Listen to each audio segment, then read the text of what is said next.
You're live on Carp angle, so please don't swear. I thought load of you know what I mean? Like, No, it's buzzing. Oh, what a touch.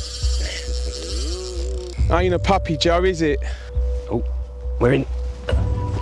It's one of the ones that you'd want to catch. Wow, look at him. Young, scaly beauties, you've got some old, wrinkly dinosaurs and everything else in between. In the words of Alan Blair, sick carp rub.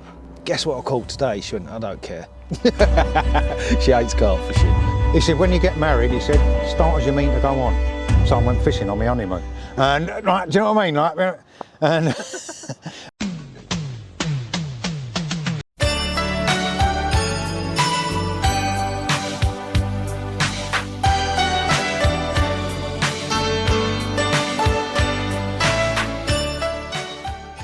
Well, it always amazes me just how quickly the old seasons can change in this country. Not so long ago, literally 5 days ago, I was sat on Longreach on the end of a north-easterly wind, and it certainly felt like summer was nowhere near to be seen. And then since then, everything's changed completely, and I'm here now, like totally surrounded by the aroma of summer. And when I say that, it's probably cow's parsley, which gives you that sense. But yeah, everything's green, the flowers are blooming everywhere, and yeah, I'm very happy because finally I'm feeling warm again. I'm not a fan of that cold weather. Anyway, I'm out to fish with one of my old pals, Terry Dempsey. We've come to Walthamstow. We've got 2 nights on the complex, and yeah, we've just basically come for a little social. It's always a pleasure to fish with Tel.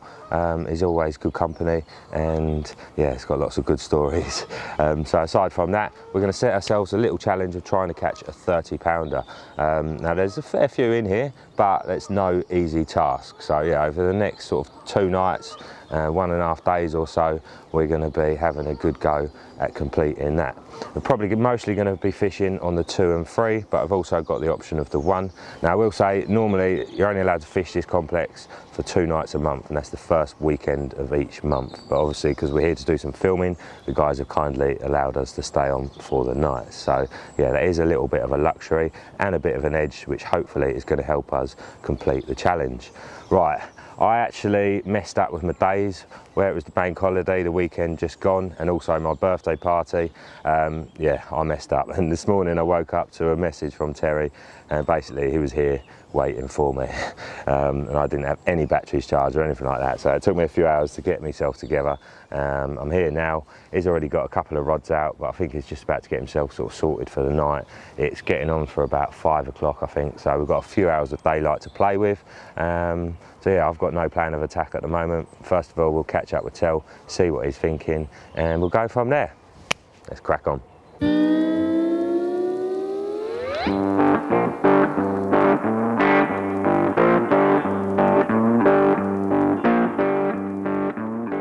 Well then, Tel, here we are, mate, back at your old stomping ground, E17.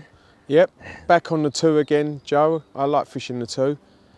Come down here this morning, sort of, I don't know, about 8, 9 o'clock, and found some fish right up in the top corner, and there was a bit of fizz in there, so I fished for them, and I was there about an hour, and I had a bite on my left-hand rod, and I see the tip pulling round, but bobbing at the top. Anyway, it wasn't a carp, it was surprisingly a tench. All the years I've fished here, I've never caught a tench before. That's my first ever tench. I've caught hundreds of carp and bream out of these, like this 2, but and the 3, but never caught a tench before. So, and it was a nice size, about 6-7 pound tench.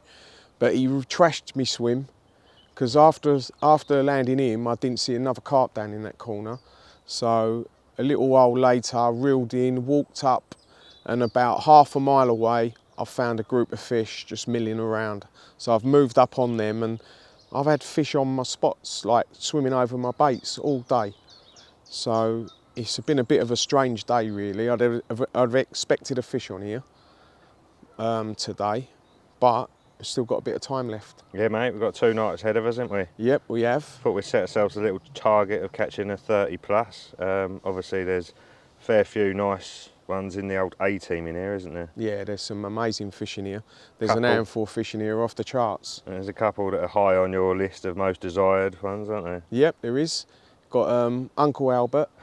Funny enough, guy phoned me earlier, Graham Rodwell, I've known for a long time, who used to fish down here, and he said to me, I'd love to catch Uncle Albert, and I thought about him, what a lovely fish. Old scaly one, and then you've got a big common in here as well, the big common. It's been in here for years, and a few of my mates have caught it over the years, but it's never come in my swim. It's never been caught out when I've actually been on here. So Mid-40, I reckon, at the moment, isn't it? yeah, definitely, and it's probably the friendliest carp in here. I've caught some of the rare ones, but that common is eluding, which has been nice because it's a nice lake to fish. It really is, and it ain't too far from where I live, and it's days only, so it keeps everyone happy. All right, so, well, come on, the big common. Come on. If anyone's going to catch it tonight, it's us. We want a reservoir carp, don't we? Awesome. Right, mate, well, yeah, I'll let you get finished. That's it, get my You wanna rods out. Get everything sorted, and then I better make some sort of plan myself, eh? Yeah, brilliant, Joe. There's plenty of fish around. Lovely jubbly. Let's go, let's go.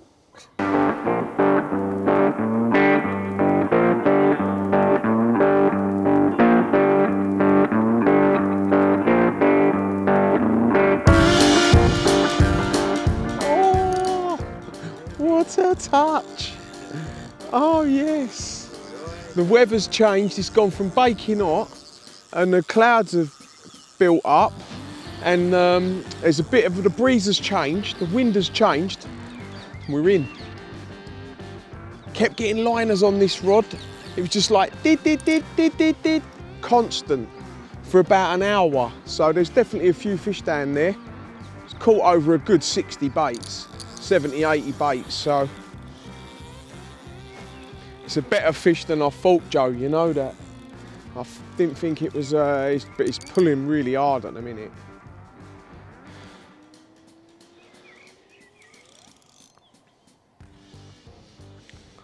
Just off that little reed bed. It's off them like little 10 reeds. It's decent fish, eh, Joe? Oh, London carp, mate, double hard, isn't it? They are. It's like river carp, these. They're just like river carp. They fight like it's gone over a tree branch.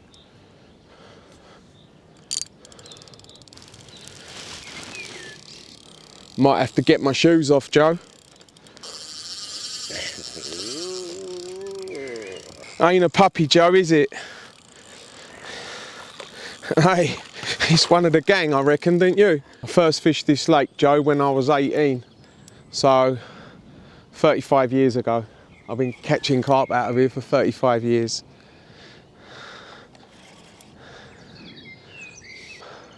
Bit of nostalgia coming back, isn't it? Yeah, I love it down here.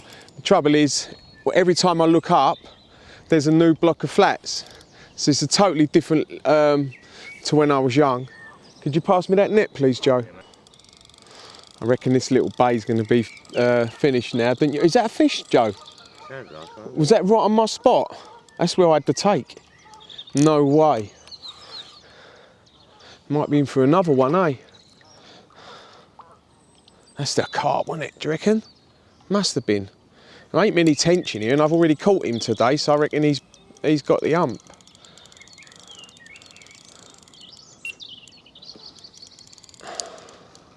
Oh, did you hear that? Here's another one. Right on the bait. Not bad, eh?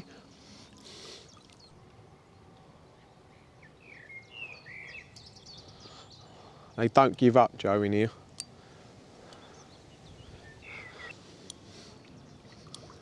Decent. Lovely. Yeah. Good start, mate. That's it. Well done. Yeah, cheers. Nice fish. Just while I was playing that fish, I see a fish roll right over the baited area. So it'd be rude not to get another rod. So I just reeled in my middle rod and flicked it. I had to tie the hook though because the hook point had gone over. But anyway, I just flicked that back onto that spot where I just had that fish from. So it's all looking good for another take, I reckon. I'm getting liners, seen fish on the spot, and we've got one in the net. Happy days, mate. Brilliant start to the session. And we've had a tench as well, about £6–7. Right, let's have a look at him. Well, in typical fashion, we said, right, let's stick that in the net for 5 minutes whilst we get ourselves sorted. And then the wind changed, and suddenly, out of nowhere, it started absolutely tipping it down. It's raining cats and dogs out there, to be sure, to be sure. Feels like I'm in Ireland. Back home. Right, I had a little flick around before Tel had that fish. I thought, right, I'll try and be a bit clever, you know, and I'll try and feel for some sort of smoother, glassier areas. I knew that most of it was pretty silty anyway, but I thought there might be some bits, you know, where that lead just glides back that little bit easier, and thought, you know, I'll target them. But to be honest with you, there wasn't really any of them to be found. Down the right-hand margin, sort of a nice gravelly slope on the edge. So what I've done is I've had a little flick around to find the edge of that, and then there is a snag just down the margin as well. So I've gone kind of just short of the snag, and just off of it where the seam of the gravel and the silt is. And I've put a few handfuls of boilies in there, and a few sort of chopped boilies as well, a couple of handfuls of hemp. And then I've actually baited 3 different areas out here. Where we are, it's the sort of in between the 2 and the 3. There's a channel here which runs through, joining the 2. So I imagine the fish are kind of passing through this area fairly often. So not knowing which way they come through, I thought I'd sort of cover all areas, and I've spread a couple of 100 baits out that way, a couple of 100 baits out straight out, and then a couple of 100 baits out to the right, sort of lined up with certain trees, but I've just spread it around the area, you know, so it's, yeah, a nice spread of boilies, obviously something to put them down to if they are coming through the zone, and obviously if there's one area that's obviously fishing better than the others, which is the route they're using, then I can move another rod or all the rods to that zone. So yeah, I feel like I've covered this swim pretty much as well as I can without fishing tight to the island, which seems unnecessary now because they've got a fence all the way around it, so you can't get sort of tight in around the trees anyway. So yeah, I'm feeling happy with my plan of attack. No rods out yet, just going to wait for this rain to die off, then we'll do a quick bit with Tel with his fish, and yeah, get sorted. Ready for the evening. We've only got about an hour and 20 minutes left of daylight, so yeah, hopefully this rain will stop soon. But we'll get back out there. It's very dark in here, isn't it? I've cranked up the ISO, but yeah, it's still looking pretty dark. Right, go on rain, sod off. We've got things to do.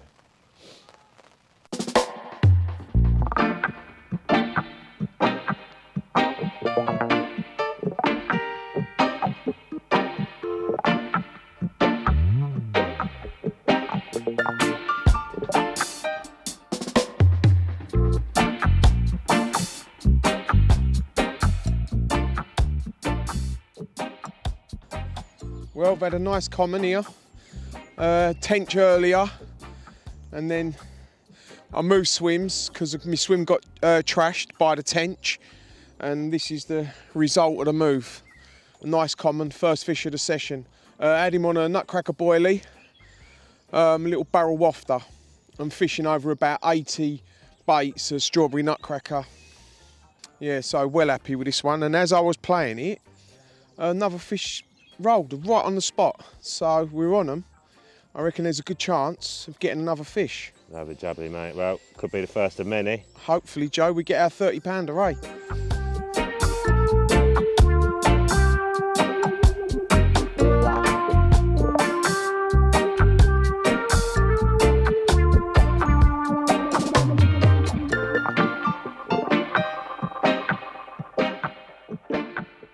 Right, time to get a rod out, I reckon. Rain's stopped, thankfully. It's a little bit of a tricky cast, this one. I think I might be better off up here.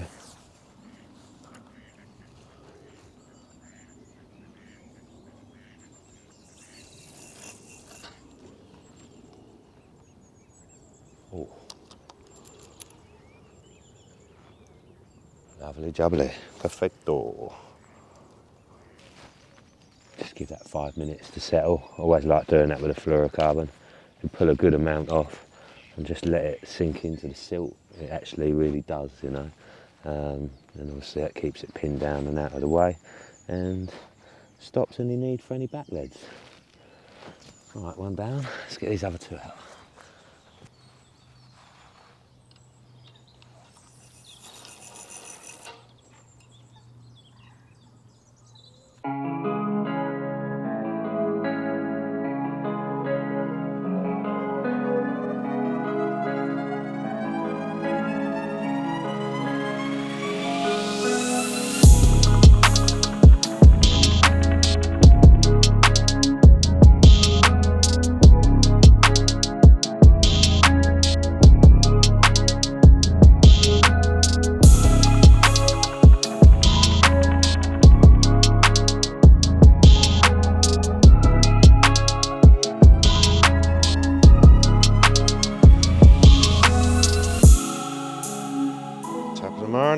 lovely day. Yeah, beautiful day, isn't it?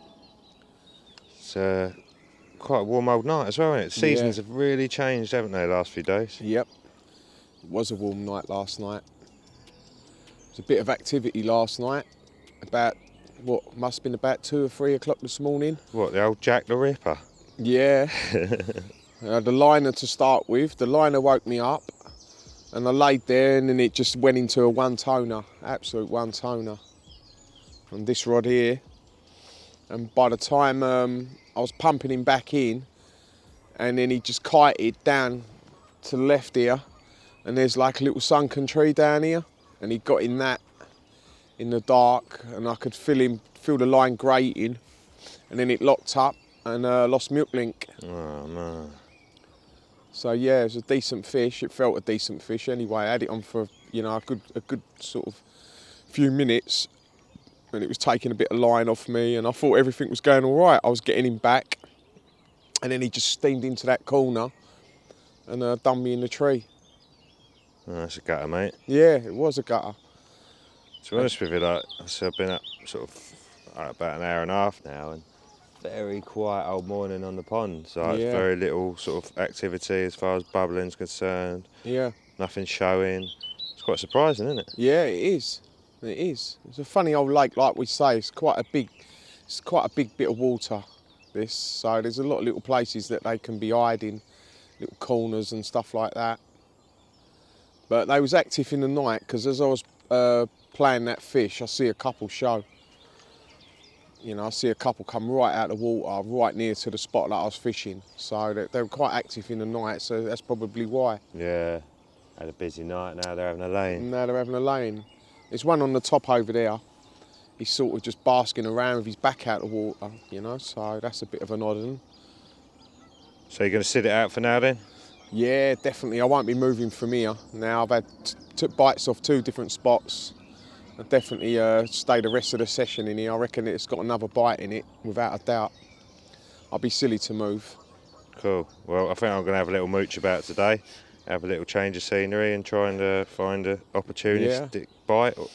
There's a couple of fish yesterday afternoon down in the Free, further down, quite a way down, sort of around that island bit. So I reckon that's worth a good look for you this afternoon. There's a bite there, without a doubt. Yeah, that pipe's always worth a look as well. Pipe's worth a go. So yeah, And the snags at the other end.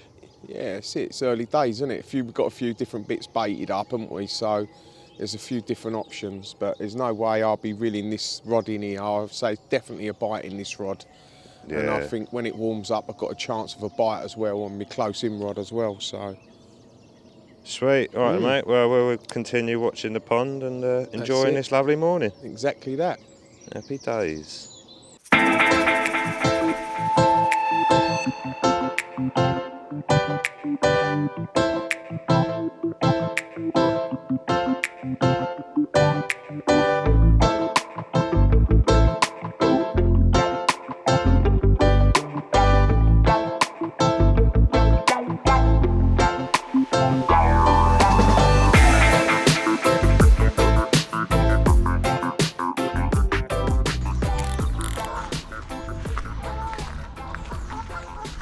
Oi, oi. Let's have a look.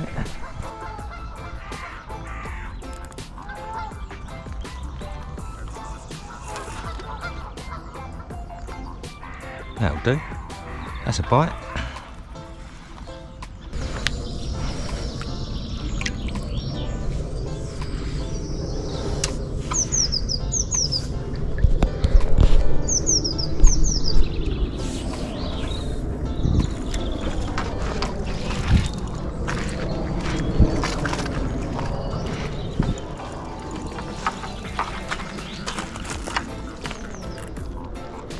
Oi, oi, let's have a look. We're in. Well, that didn't take long at all. Only about 5 minutes, that rod was out. Flicked them out on singles to start with. And then thought, I'd rather have a little bit of bait around them. So I put them out with the old bushwhacker, because I didn't really want to be throwing the bait out. I thought it might spook the fish off, because when I got here there was obviously a few about. quite close in as well.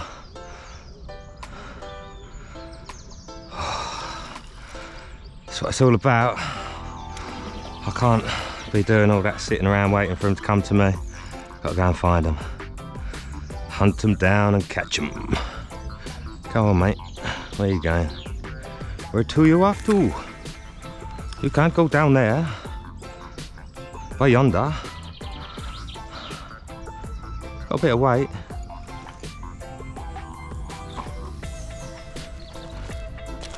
Oh, net's up here. There's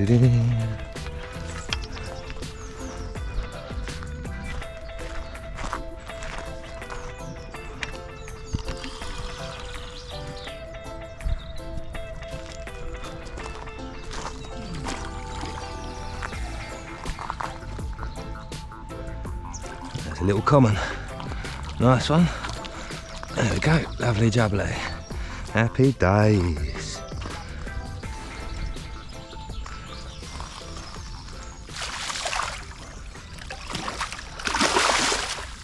Right, you wait there for a couple of minutes, mate. Just going to get this other rod out, down the pipe.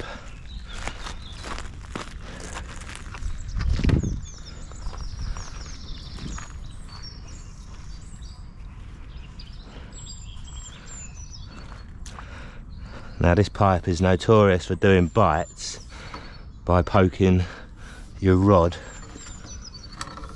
down there. So I thought, well, why not do it with me bushwhacker?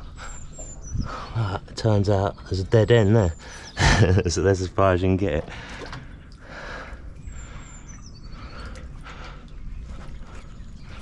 Still a little bit further than you get it with a rod.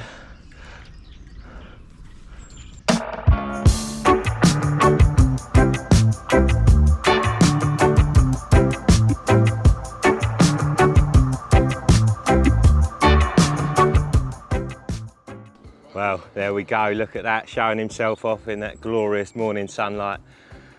Sat there last night, knowing I was in the wrong place, to be honest with you. As soon as it got dark, fish stopped showing, and they obviously got out of that vicinity. Maybe I went in a bit too heavy, piling a load of boilies over their heads. But yeah, there you go. Fish do move about in this lake, you know, like every lake, they have places they want to be at night and in the day and certain times of the day, and yeah. This is somewhere they always tend to come to in the daytime, sometimes in the night time as well. I've caught them out of here at night before in this swim. And so yes, there's this pipe here, there's another pipe just down there. They're not turned on at the moment, so there's no water gushing in, but still an attractive feature for them. Right, lovely jubbly, let's get him back, see if we can catch another one.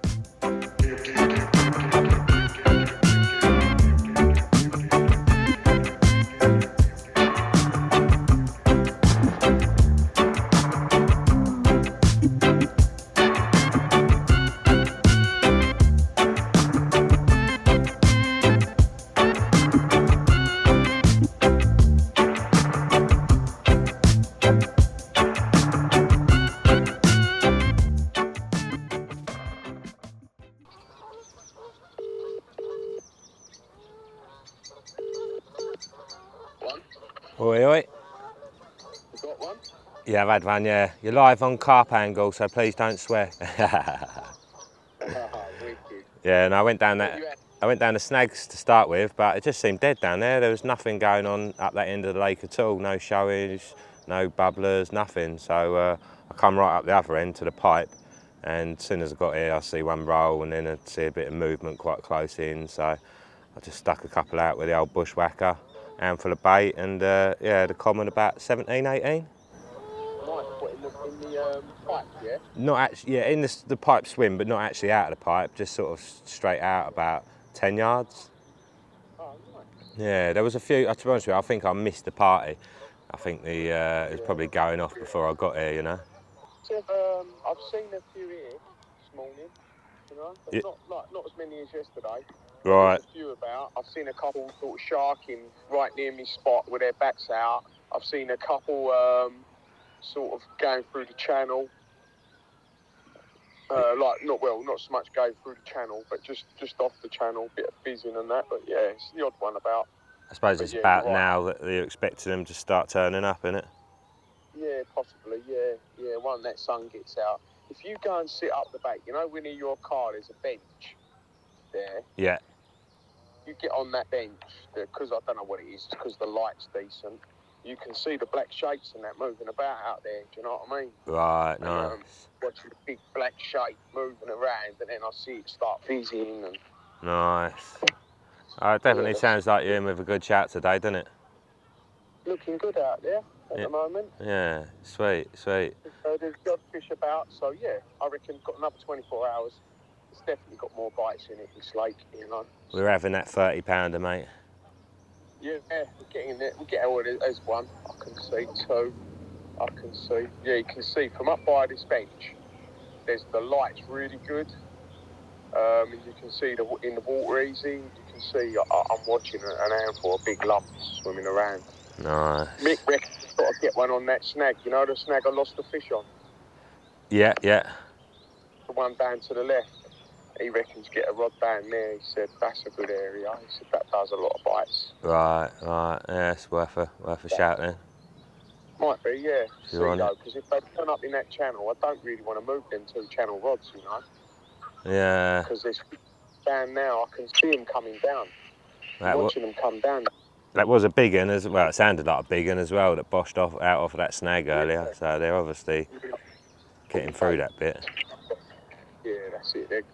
It's worth it. After nicking that fish in there yesterday, it's got to be worth another day. Yeah. You know. Yeah. Sweet. All right then, mate. Well, I'll keep you posted. I'll probably stay here for another hour or so and then stick a bit of bait in and then have a little mooch. All right then, mate. Sweet. See you soon. All right, mate. Nice one. See you in a bit. Bye. Wait.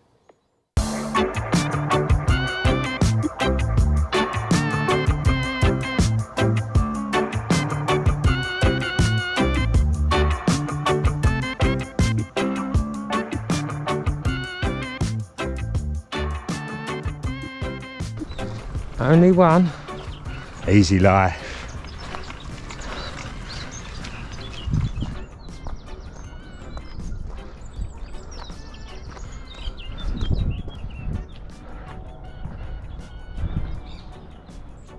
Oh, blimey, look there they are. 1, 2, 3, 4. Right there.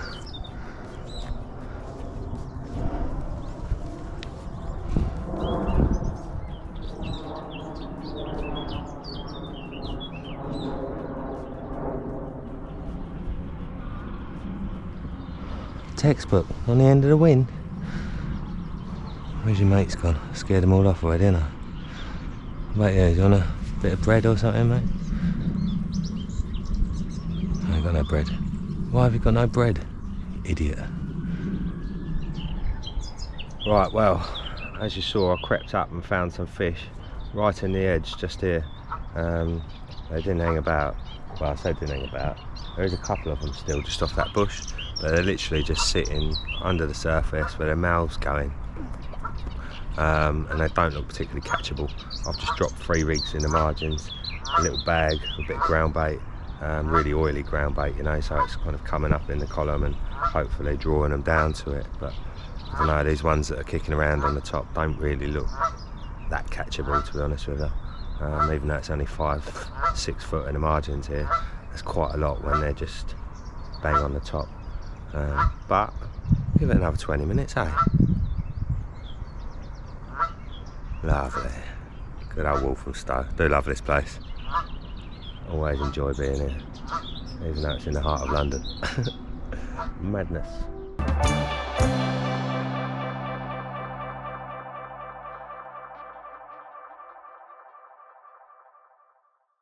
Right, well, gave it about 20 minutes or so in the edge round on the other side of the free. Nothing there, so had a look in the snags, no signs of any activity over that bait I put in there this morning.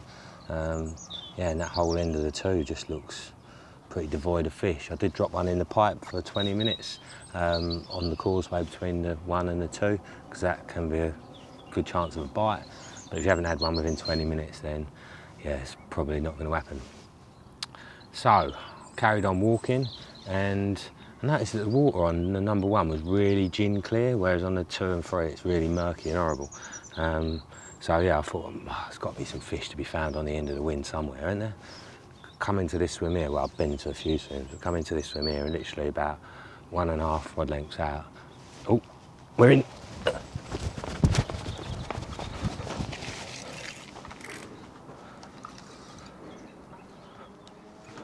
Ah, it's a tench. 3 carp there and I've hooked a tench. Well, that's going to ruin the spot.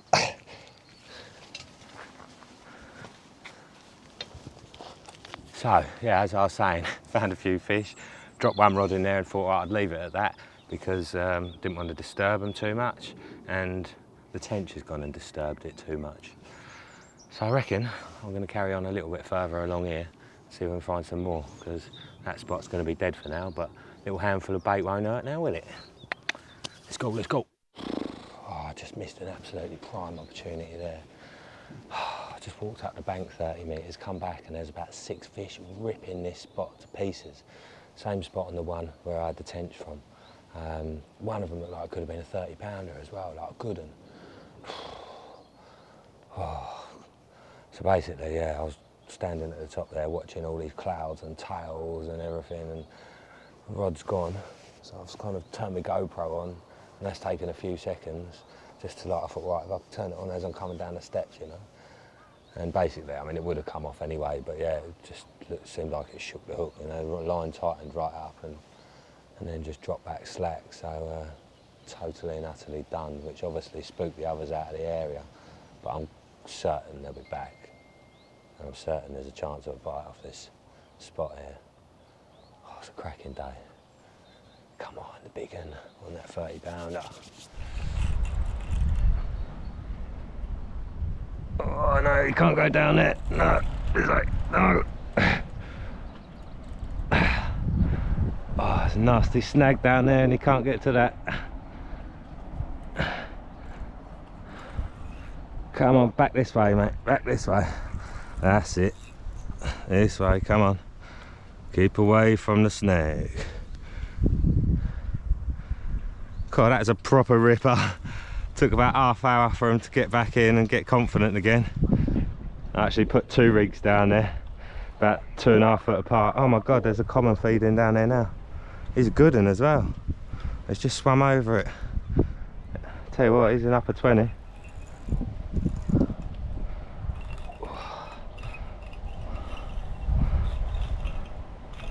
God, scrapping hard. Lovely clear water here.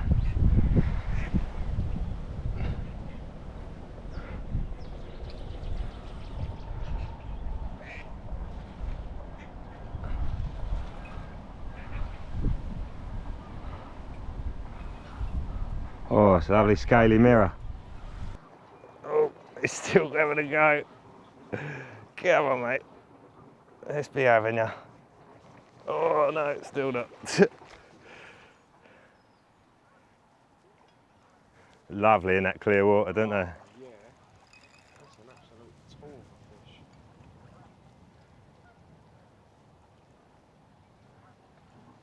Look at that. Go on, boy. Yeah. Wicked. What a fish. That's a cracker, isn't it? God, you wouldn't think so. Look at that. Wow. Wow, look at that. In the words of Alan Blair, sick carp, bruv. This is a male, and judging by the size of his pecs, I reckon he might be quite old actually. But what a character. Them scales, absolutely incredible. Rucked like a demon. Took off down the right hand margin trying to get to that snag, but sorry mate, I weren't having none of it, was I? We got him in and I'm over the moon with that one. I reckon very close to 20 pound, if not 20 pound. Happy days.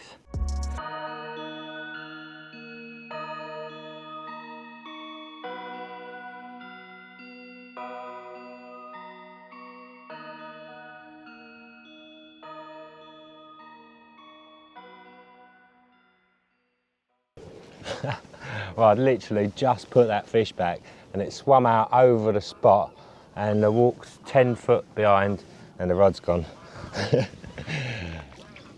He must have swum past going, he's all right, him. Yeah, go on, pick up his bait, he's cool. Yeah, he's quite sweet, he's a nice guy. There we go, another lovely little scaly mirror. A little bit smaller this one, but we won't hold it against you, mate, will we? Cracking, lovely bit of sport. And I'm just so thankful that summer is finally in the air. Yeehaw! Walthamstow Warriors. Let's go. Right, let's get you back, old chap. Some of these do feel quite old. Not sure about this one actually, it's probably quite young, but last one definitely. With them big old pecs on it. Sweet. Right, I'm going to go and see Tell now because he's gone up a bit further up. I think he's managed to find a few in the edge too. And yeah, seeing these lovely scaly mirrors in such crystal clear water is impossible to ignore. So he's gone to have a little go. Hopefully, I'll go and take some pics of him with one shortly. Right, let's get you back, dude.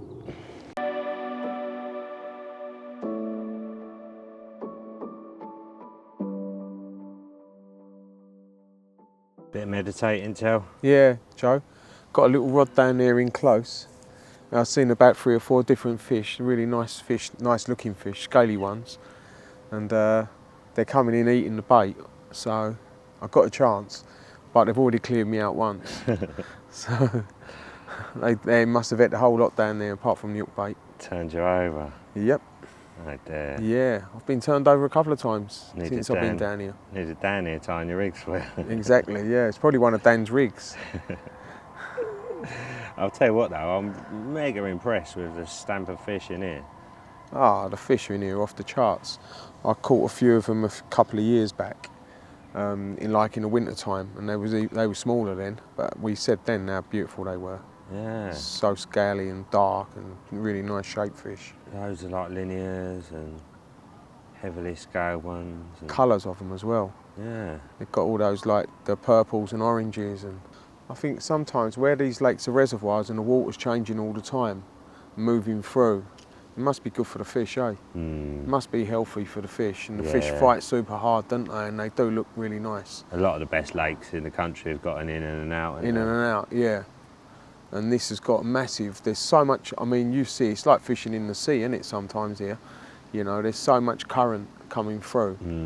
A lot of the time I use back leads, because otherwise your line's all over the place. Yeah, what I've noticed is so much sediment in the water as well. That clings to the fluorocarbon and makes it want to float. Yeah, it certainly does, and braid as well, it does it too. And your nylon goes a funny colour, so I always put back leads on when I fish here. Anyway, so you got one out, fingers crossed it's going to go any minute, yeah? Yeah, I reckon so. Do you know what? Like, there's another couple of spots I've seen fish as well. You know, it'd be crazy really not to come and fish it for the night, but after last night, they definitely got on that spot and what I'm fishing up the bank, sort of in the middle of the night, so I think I've got to do the night there. Well, you got done in the channel as well, didn't you? And I got done in the channel, yeah. I've got using a back lead, and there's a bit of sort of weed down there as well. And this morning when I reeled in, there was no lead on, so the lead had been shook off. Ouch. And the other rod, which was on a really nice spot, when I reeled it in, the hook point had been burred over. So whether there'd been one on that rod as well, I don't know. Oh no. Oh well. Seems like there was a bit of action. I was getting line bites, weren't I? Yeah, they've had a bit of bait. They're going to be coming back looking for more, aren't they? It's been quite an eventful session so far. Dirty 30 tonight. Hopefully, eh?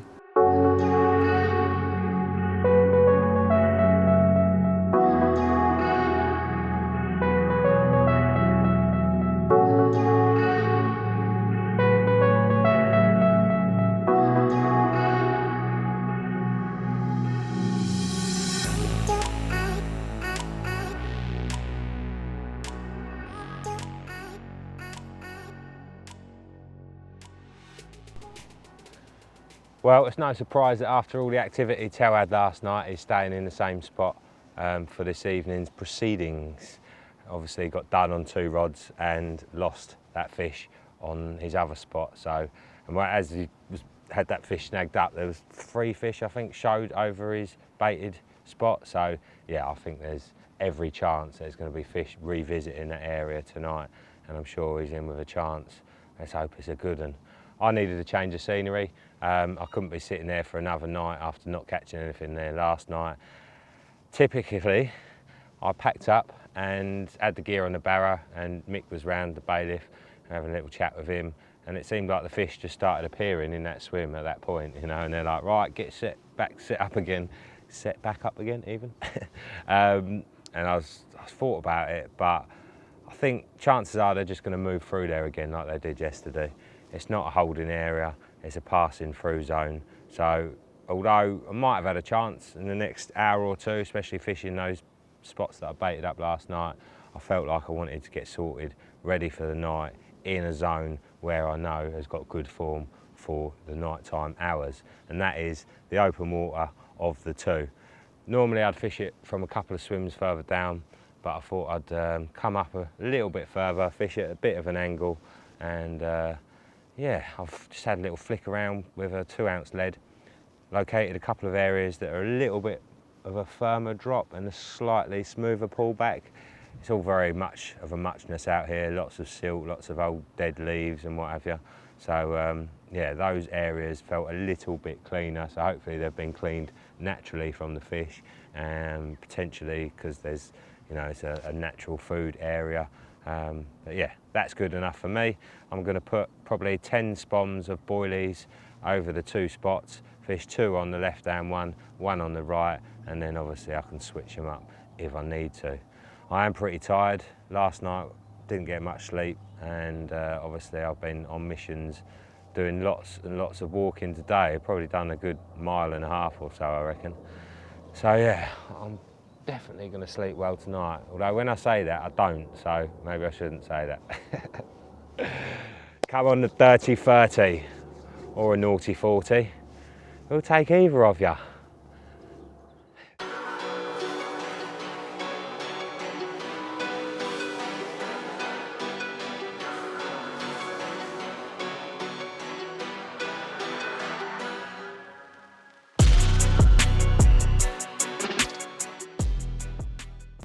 One, two. Testing. Testing. Can I get a mic check? Can you hear me? Hear me now. I'm here. Well then, mate, it's evening is settling in, and we've got about half hour of light left, or 45 minutes or so. What are you thinking? What are you seeing? Yeah, it's starting to liven up again. The wind's dropped. I've seen a good few fish come through the gap into this part of the lake. I've seen probably 6 or 7 shows in the last sort of hour and a half. I've moved the rod. One of the rods that I had on down to the right, I've put it out sort of at about 2 o'clock at 55 yards. I see a good head come out earlier, good sized fish, so I put one there. Put 6 bombs round it, boilie, little bit of pellet in there, and I've already seen a little bit of fizzing on it, so that's good. Then I got me the rod I lost the fish on last night. I've got 2 rods on that spot now.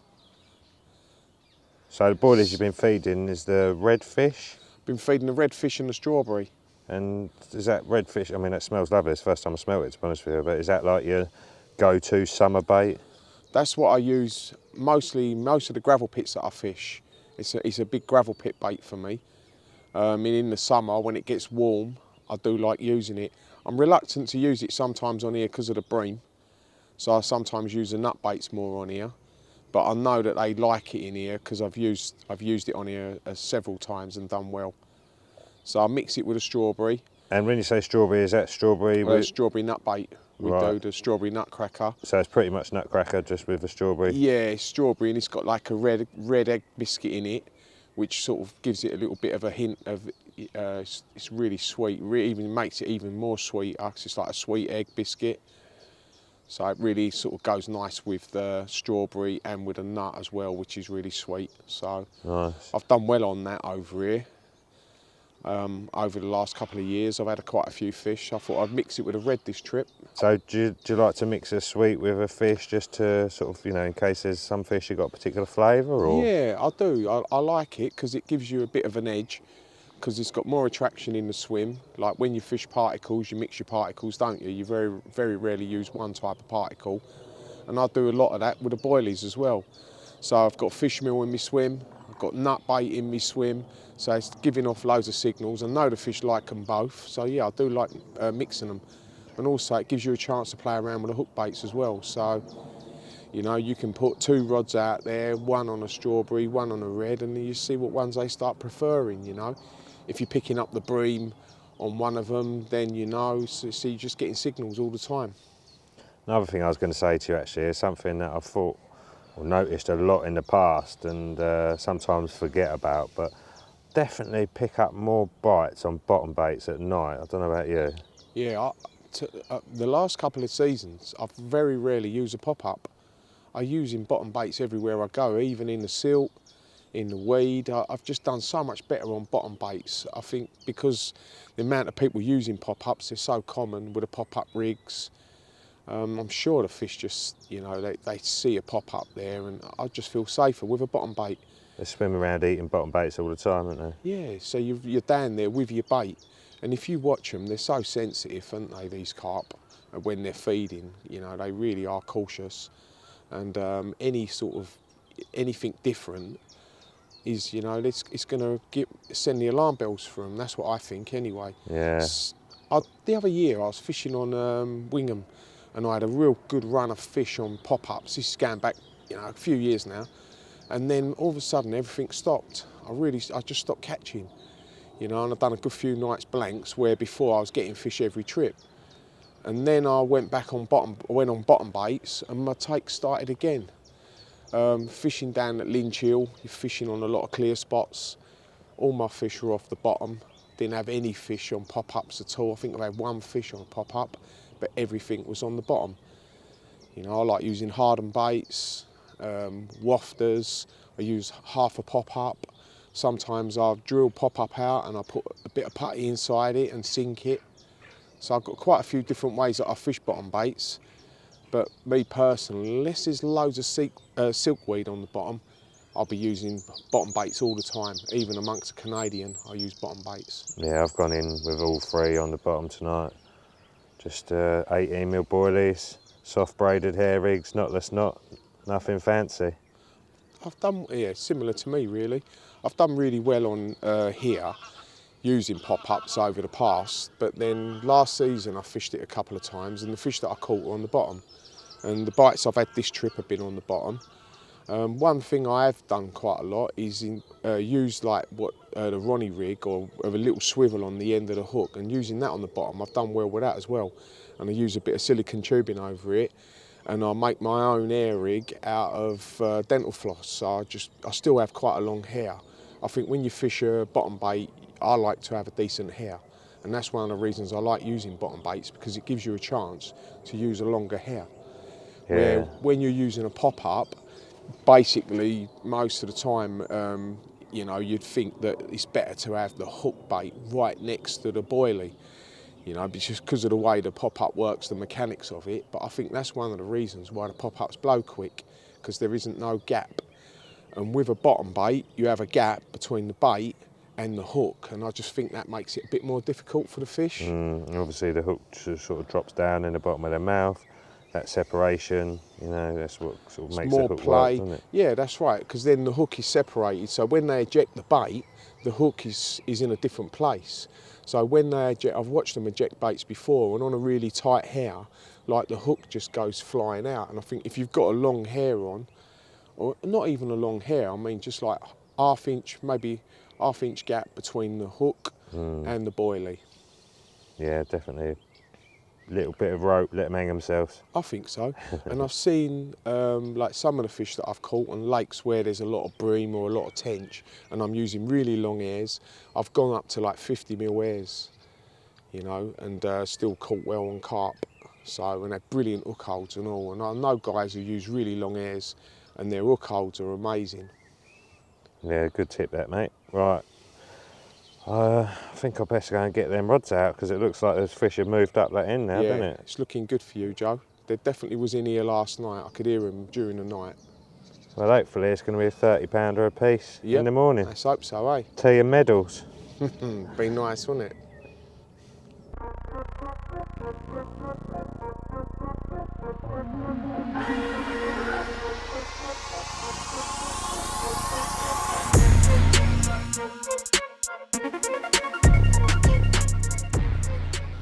good morning from a very tired Giuseppe, but a happy one at that. So last night, it was really quiet up this end, wasn't hearing or seeing anything, and thought, oh no, I've made the wrong decision here. So heard a couple show behind me on the one, thought, right, it's rude not to put a rod in there really, isn't it?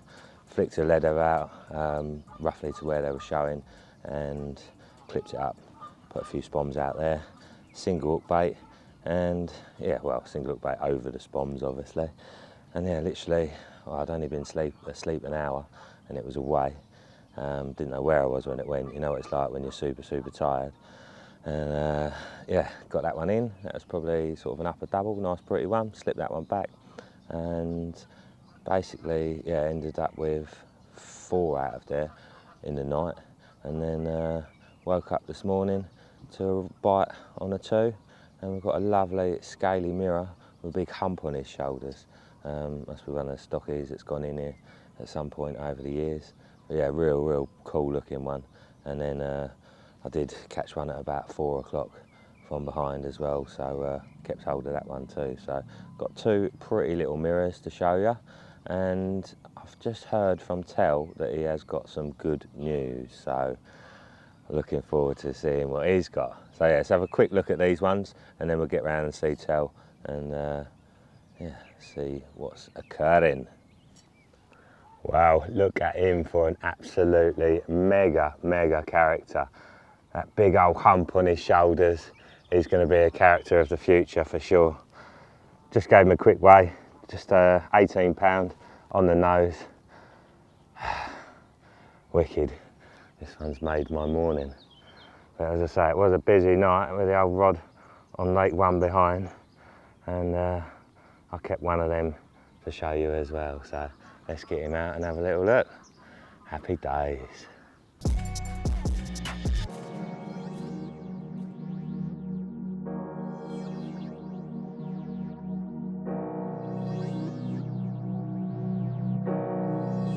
Well, look at that for an absolutely epic little creature. Slightly smaller than the last one, but equally as cool.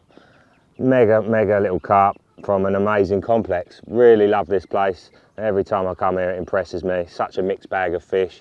Got these young, scaly beauties. You've got some old, wrinkly dinosaurs and everything else in between. And plenty of good ones to go at too. So yeah, incredible place.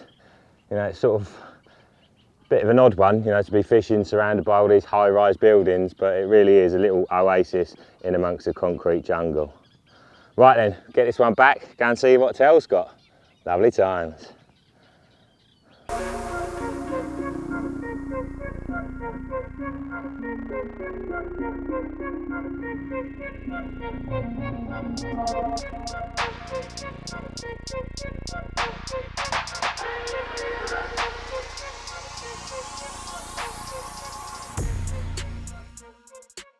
Oh, someone's happy this morning.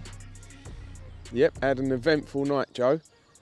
I had a goose all night long, kept going through my lines, wiped out me best rod, my favourite rod, the one that I lost the fish on from the night before.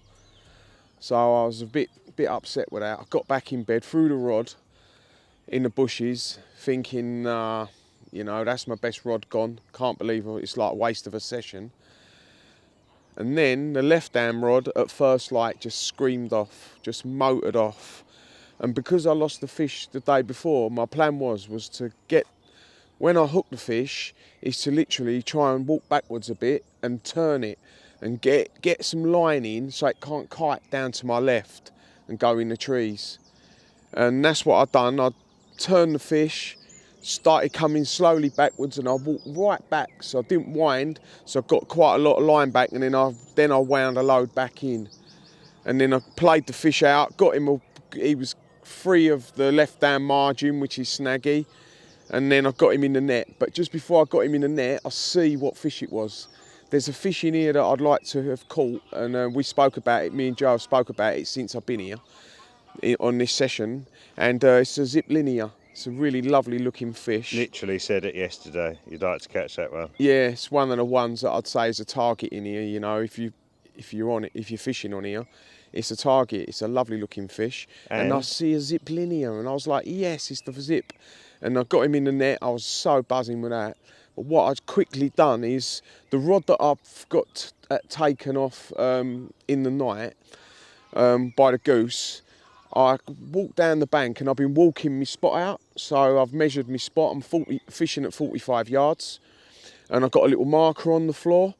So I walked this rod out to that spot, to the spot that I'd had the takes on. And when I come back, flicked it back on there, put the zip linear in the sling and just went to sit in my car to try and put a bit of charge in my car charger, and then the other rod just ripped. So I was just absolutely belted off, and I had another, this time again I had to, because I was down at my car, which isn't far, it's just behind me here, but because I was there, it took me sort of like 10 yards to run to my rod. So I had to be extra careful with this one, and I had to walk backwards quite a way to keep him turned, keep him from so he don't do a left. And then it was fairly close. He nearly got in the tree, but in the end I got him back, and he is an absolute belter, this one. He's a 28 pounder, dark, really long, dark, beautiful carp. And he's an old one as well. He's got like a bit of a crinkly, I reckon he's an original. Wicked. Well done, mate. Blinding bit of fishing. And still got 2 rods out there as we speak, and there's fish milling around both of them. So mega. All right, mate. Well done. We've passed. Cheers. Yep, that's it. 30 Job done. pounder. Brilliant news, and still time. And one of the ones you wanted. So yep, amazing. Well done, mate. Right, let's have a little look at them then. Yep. Cheers, Joe.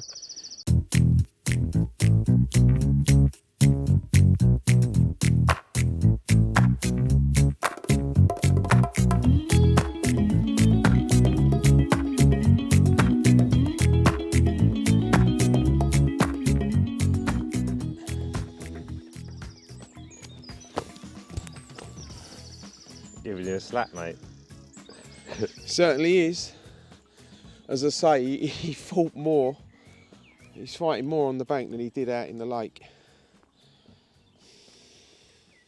Them old East End carp, mate, are double hard, aren't they? Yeah.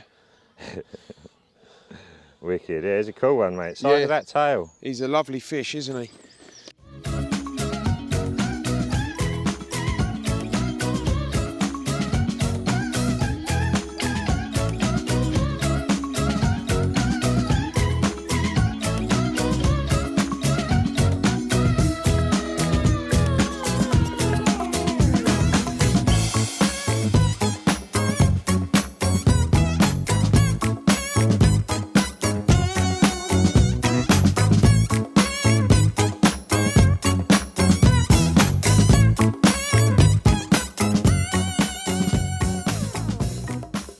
Well, look at that for an absolute banger. Mega carp, isn't it, mate? Yeah, brilliant result. Can't believe that we took this fish out. We've been talking about it since we got here. And it's one of the ones that you'd want to catch. And I haven't caught before. And I was so happy when I see it sort of swimming around on the end of the line. I could see the zip linear like rolling around in the fight. And I just knew obviously what fish it was. Mega, mate. Well, between us, 10 fish and a 30 pounder. I think we smashed it, didn't we? 30 pounder, definitely. There's been some great fish. Lost a good fish as well, which obviously always hurts when you lose a good fish. But catching one of the ones that we talked about is put the icing on the cake. Awesome. Right then, mate. Well done. I'll get a couple of quick snaps for you. Brilliant, Joe.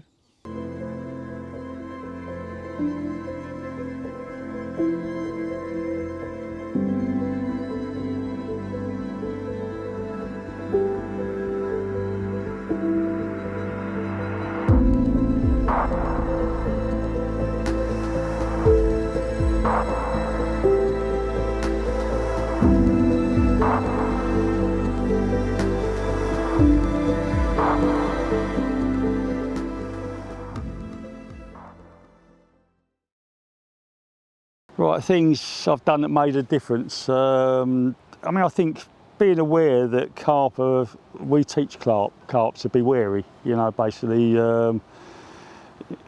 you know, and I mean, basically, you don't set a load of monkeys, you know, chimpanzees round a table, and they, you know, learn how to drink tea, do they? You know, and so I've always paid attention to what I think most anglers are using, and try to use different sometimes. You know, especially when it comes to things like lengths of hook link. I mean, if you was to walk around most lakes now, and ask people to reel in and measure their hook link, it's probably about the same sort of length. You know, there or thereabouts, like 6, 7, 8 inches maybe. And so I always like to use something, not always, but something different from that. You know, so when I was fishing lakes like the School Pool in Faversham, like day fishing, daytime sessions, I'd start off with a short hook link, a normal size hook link, and a long hook link, like sort of 18-inch hook link. And 9 times out of 10, at the end of the day, I was fishing with the 18 inches on all rods, you know, because it was different and it works, you know. So yeah, I've always done that, and it just makes, sometimes I think it makes a difference, you know. And another one was what thing that made a difference. When I was fishing, well, the lake, there was such a difficult lake at Sutton at home. They called it Devon Road now, you know, but in effect it's Sutton 2, you know, but it's no night fishing. Those fish are the cleverest carp I've ever fished for, no doubt about it, without any shadow of a doubt, you know. They get away with it so often, you know, and there was an occasion when the tackle box was at Sutton Home. I was fishing with a fella called regularly with a fella called Ian Tester, and we were using the same bait together and everything. Tremendous angler, Ian, who unfortunately died, had an accident at work at 22 years old, like, you know, and so.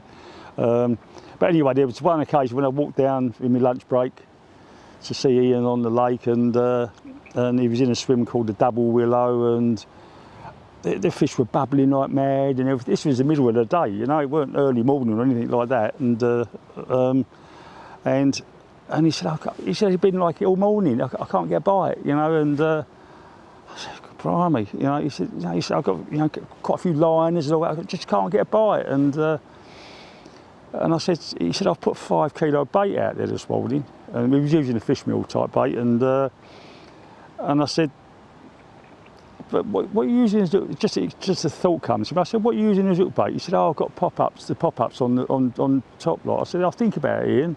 I said, you've just thrown out 5 kilo of bait that's landed on the bottom of the lake bed, and you put a pop-up above it, you know, 4 inches above it or whatever, or a couple of inches above it, that's saying, don't eat me.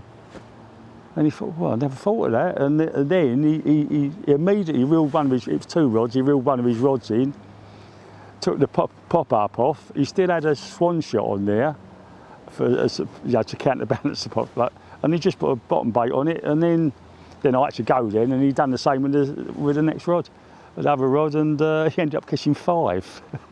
So after that, we was both pretending we was using pop-ups, you know, and like you do, still had a shot on there and the pop-up on there, and before you cast it out, like people do with a pop-up, they look at it in the edge, and we do that and cast it out, and we caught loads, you know.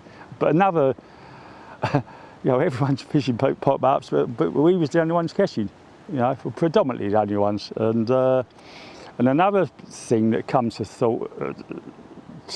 to mind as well, because you've got the shot fairly near the hook, you know, when the carp sucks it in, that's got a hook, help hooking it, you know, and so I think that was a big. So even nowadays, you know, me talking to you about it now is making me think, yeah, we'll try that again, you know, and yeah, but those 2 things that made a difference at the time, you know. Well, here we are, back in the moment. It's been about a week and a half since I was last up St Ives when I had that big long common, and yeah, I've just come back today with a plan to fish on the shallow again, because Laney's is still due out, as are the other couple of big uns in there. But I don't know, I just couldn't really get a buzz for it. It's really quiet over there. There was only 3 anglers on, but I don't know, the thought of just wanging them out into the middle where they seem to be spending most of their time, just a bit uninspirational. So yeah, I've come over to the lagoon to have a little look over here, and had a look up the far end to start with, didn't see anything, and then come down the bottom end, and basically, yeah, I've seen like 5 fish in about 10 minutes, and you know, they look a bit like the shows are a bit kind of, I don't know, maybe they're on a hatch or something. And I know this is quite a weedy lake, and although weed's probably not coming up mega just yet, there's bound to be a lot of weed about, so rather than make any disturbance, I'm just going to tie up 3 zigs, probably like 4, 6 and 8 foot, something like that, and flick them out in this area where I've seen the fish show. Like I say, I just want to go in minimalistic, and I don't really want to spook them out of the area. So yeah, if I can get 3 zigs out there, then I know I'm fishing. The water's crystal clear, so whatever depth they're sitting at, they're going to see these zigs, and hopefully home in on them, and we might have a chance of a quick bite. Right, no time to waste. Let's go, let's go. Right, well, I actually had 2 3-foot zigs ready to go in the bag, so they'll do for now, won't they? We're in a rush. Like I say, that water's crystal clear. I don't actually know how deep it is out here, but that should be well visible to them. Right, sort of.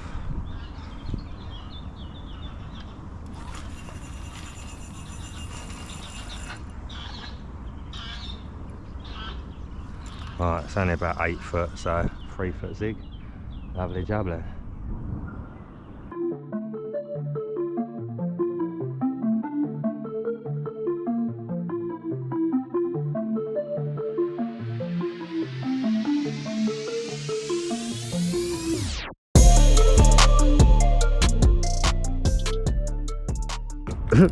Well, 5 minutes, literally 5 minutes.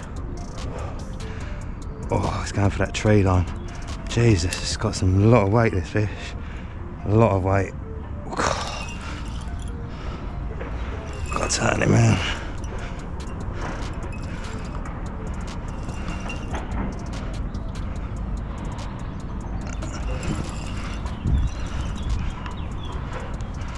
Oh, get away from that tree line, that's it, mate. Get away from there.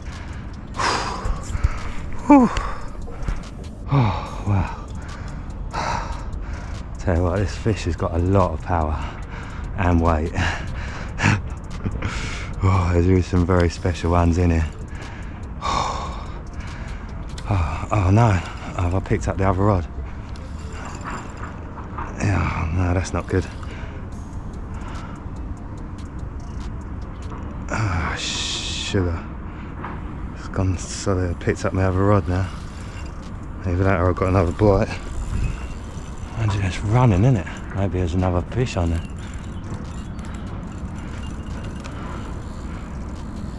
I think I might have 2 on here, you know. That line's not kicking round at an angle, and they're still taking line. Unless it's caught around something. I've done well to pick it up with its 8 foot deep and a 3-foot zig. What are you saying? It's stopped going now. Yeah, I think it must be this, because this has suddenly gone a bit heavy. Maybe I should just take the bite arm off of that and let that do what it needs to do.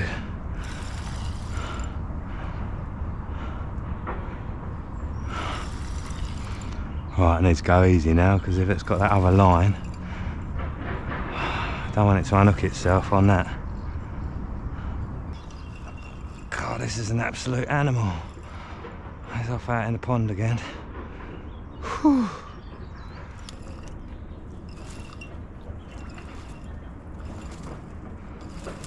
Oh, I must be so close to that tree.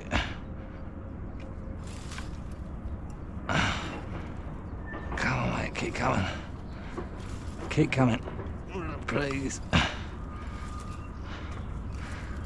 Ah, there we go. Oh, he's not a big one. He's got some power. Oh, just seen him. It's like a nice mirror. Oh, blimey, crikey.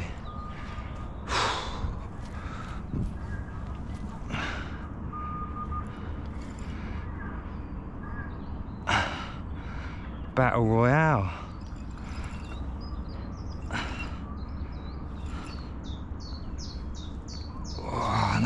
go with that tree again. There we go. Oh. I cannot believe the power of this thing and the size of it.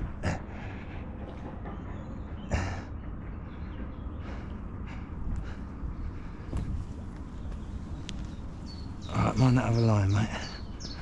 Right, come on then. Let's be over now. You've had a ruck. Time to get in. Come on. Come on. That's it. Oh, can you believe the power of that?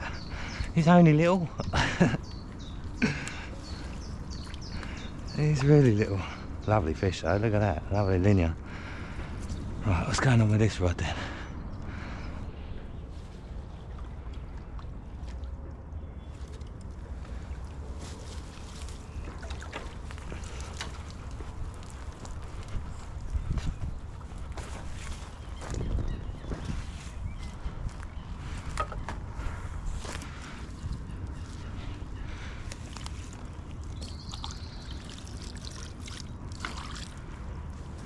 Well, look at that for an absolute cracker.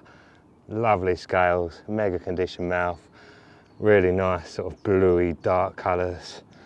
Yeah, that's what we like. Opportunistic bites, always there to be had. You just got to find them, ain't you? Exciting bit of fishing. Like I say, the thought of going over the shallow and just whacking them out in the middle and hoping for the best wasn't that appealing, you know, just for the sake of it. I hadn't seen anything. And yeah, this is much more fun for now. Lovely, jubbly. Right then, mate, let's get you back.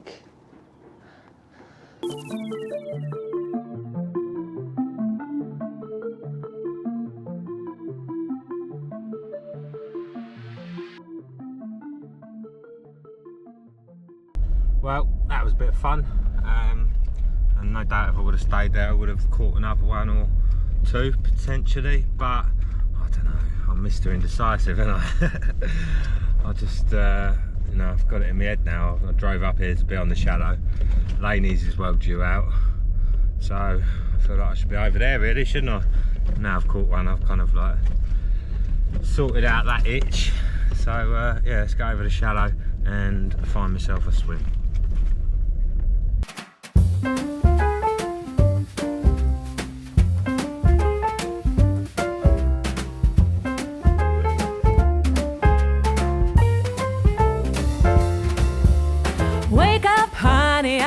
You breakfast, fresh coffee and bagels too. A new day is waiting. Right, well, literally just got them out in time for darkness. I've done what I didn't want to do last week and I whipped the water to a foam. I tell you, it's hard work trying to find spots out there. It's quite shallow and there's just low-lying weed everywhere. Not the best range angler. And yeah, because I haven't been doing any range fishing, I'm a little bit out of practice. But I have found a really nice spot, which is like literally under the pads. You know, I'm kind of like clipping the pads as it's going down and getting a lovely crack down. And then apart from that, the right hand one, I've put where I had that fish last week on the same tactic, you know, 1.5 pop up. Feel the drop for that one, you know, I can feel it, the lead feel full right through the water. So I know it's not going to be hanging up in any weed. Yeah, and I'll probably just leave it for that for now, just the 2 rods. See what the fish are saying in the morning. Yeah, I'm knackered to be honest with you. Oh, I've cast and cast and cast and cast and I've got a real bad backache for some reason. So I am going to get the kettle on, have some food and chill out and hope that tonight is the night of Laney's. I'd feel bad if I caught it though, to be honest with you, because Gordy's been on here for quite a while trying to catch it. And yeah, I think he'd probably throw me in. I'll take that though. Little cold dip for a 50-pounder. Or even if it's £49, I'd be happy, because I've been after a 49-pounder for a long time, trying to complete the set of 40s. So yeah, I don't mind, 50, 49, I'll take it.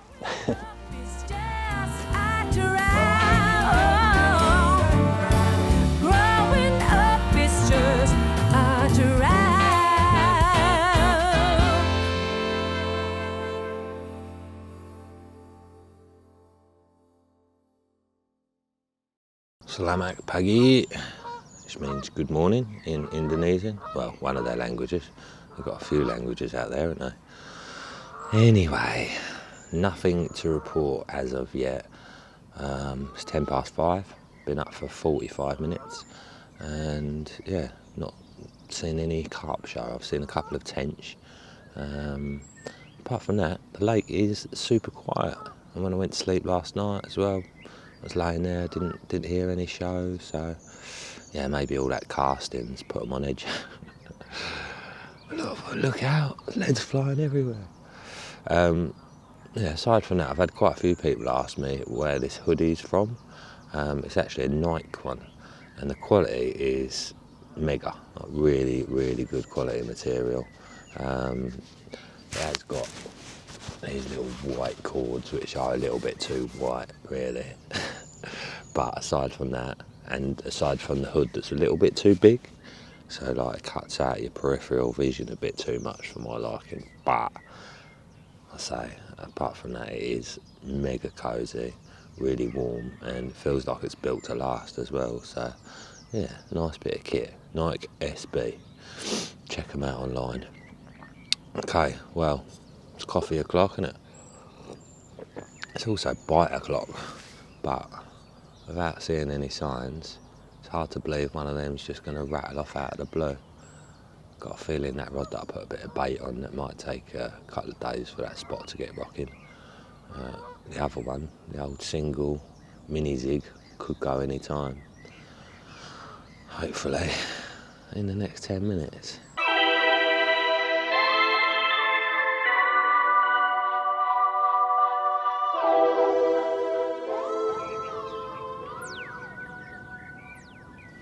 Tell you what, it's a weird old lake, this one. There's quite a, for the size of the lake, I think there's a fair stock in here. But yeah, 2.5 hours I've been watching the water, and all I've seen is about 5 tench. And the water's been really calm out there, and no signs of life whatsoever. It's not even that deep, You'd expect to see some bits of movement, some bubbling, but no. The shallow lake is an odd one, that's for sure. I've seen a couple of flat spots over that way, but literally that is it. Yeah, but it is a glorious morning, and the sun is shining. It's beautiful, clear skies, and yeah, the birds are singing. So all is well in the world. It would just be a lot better if we had a sign or two, or a bite. Even better. Hopefully it's in the post. Right, devastation in the nation. Just lost one, didn't I? That short zig, 9:30. Rattled off. Had a real tight clutch on it. Picked the rod up, and it was sort of in some weed, and pulled through a bit, and then come off. And yeah, the hook's actually gone, and I think what's happened is where I've tied it with a knotless knot. The old fluorocarbon can be a bit fragile with an in-turned eye sometimes, but I thought with 15 pound I'd be alright. So I've never had an issue with that before with this, but clearly it wasn't good enough. So I've basically tied another one up, but this time I've actually tied it with a grinner, so a 4-turn grinner to the eye of the hook, a little bit of shrink tube over there, and this means that cannot happen again, because we cannot be having that happening twice. But yeah, that's all ready to go. Let's get back out there. I'm just going to wrap it up, because I did actually find this spot yesterday, and fingers crossed there might be another chance, but it's getting hot now.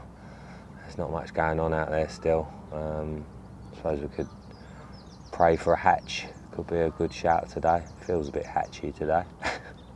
But yeah, let's get it out there and soak.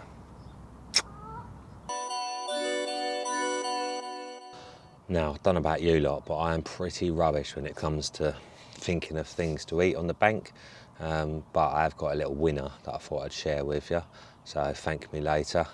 Started off as a fish finger wrap, and then it progressed, as these things do, into a fish, well, not a fish finger, a fish fillet wrap with salad and tartar sauce. Mega edge this is. Obviously fish fingers are quite small, aren't they, and you don't get a lot for your money, so instead I buy a couple of large chunky cod fillets and have one in each wrap. Obviously I sort of smash it up a little bit before I eat it, just makes it a bit more wrap friendly. But yeah, you're going to enjoy these if you like a bit of fish, that is. I'll just crush it up by hand.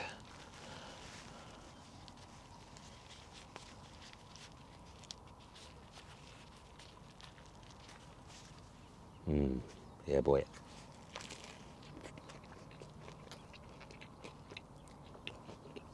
Or girl, or they, he, she, them, whatever you like to class yourself as.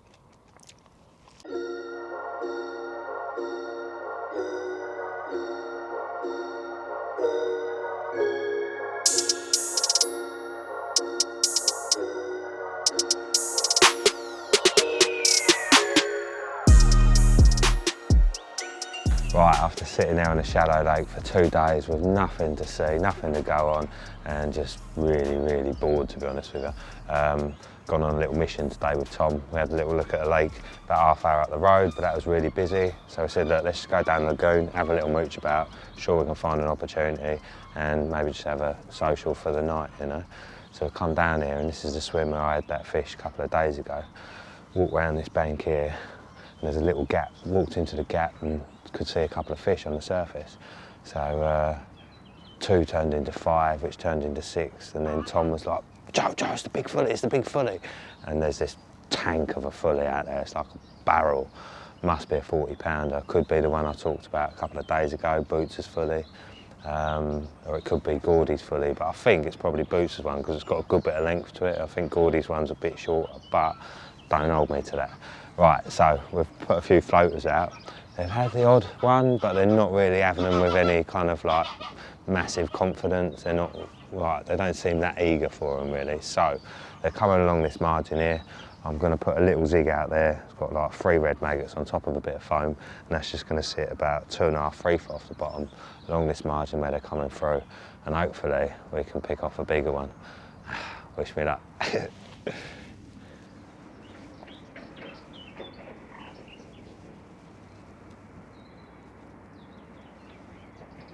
Right, looks like the coast is clear at the moment.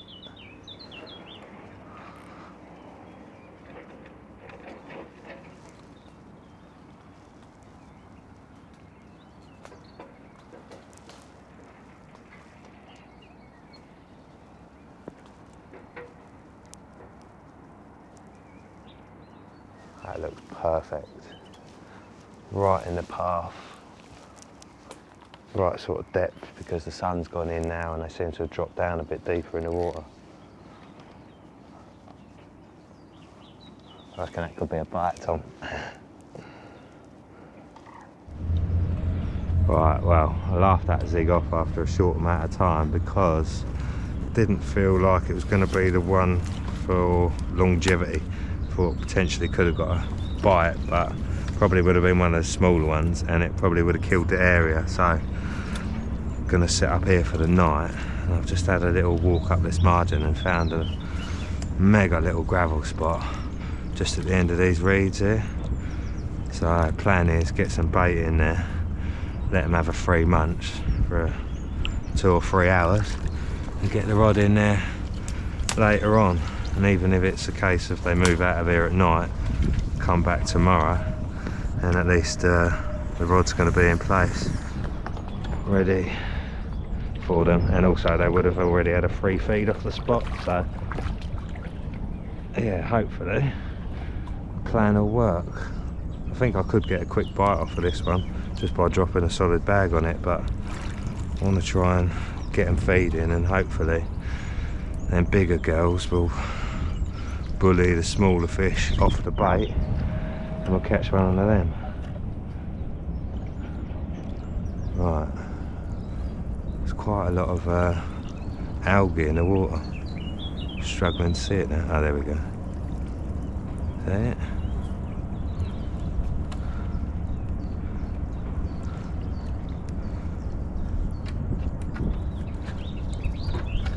Crunch, crunch, crunch.